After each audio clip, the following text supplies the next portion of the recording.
நான் வந்து மும்பை வந்ததே வந்துட்டு ஒரு பெரிய அதிசயம். அதாவது ஏன் அதிசயம் சொல்கிறேன்னா, நிறைய வாட்டி பிளான் பண்ணி கேன்சல் ஆன ஒரு சிட்டி இது. இப்போது இதை பாருங்க, மேலே இதுதான் தாஜ் ஹோட்டல். ஒரு மாதிரி ஒரு இம்பல்சிவ் டிசிஷன் எடுக்க தோணுது. என்ன தெரியுமா, உள்ளே போய் சாப்பிடலாமான்னு தோணுது. கூச்சமாக இருக்குது, ஏன்னு தெரியல. காசு இருக்குது இல்லை அதெல்லாம் செகண்டரி, ஓகேவா.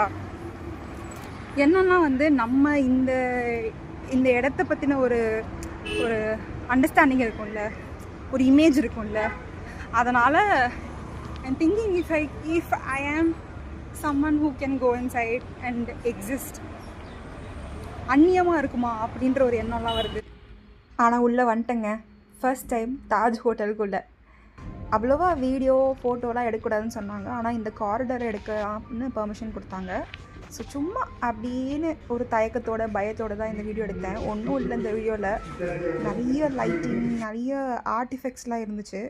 என்னோடய பட்ஜெட்டுக்கு ஏற்ற மாதிரி நான் ஒரு கெஃபேக்கு மட்டும் போனேன். அதுவும் எனக்கு டெசர்ட்ஸ் பிடிக்குன்றதுனால நான் டெசர்ட்ஸ் வந்து செலக்ட் பண்ணி சாப்பிட்டேன்.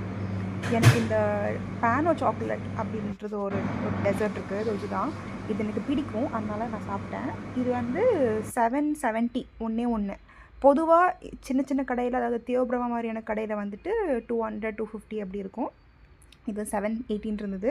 இந்த இடத்துலலாம் வந்து பாஸ் பண்ணி ஒவ்வொரு பொருளும் எவ்வளோ காஸ்ட்டுன்னு பாருங்களேன். ரொம்ப ரொம்ப மேக்னிஃபிசண்ட்டாக இருக்குது அந்த டிஷ்ஷும் அந்த காஸ்ட்டும் அந்த ஹோட்டல் போல்.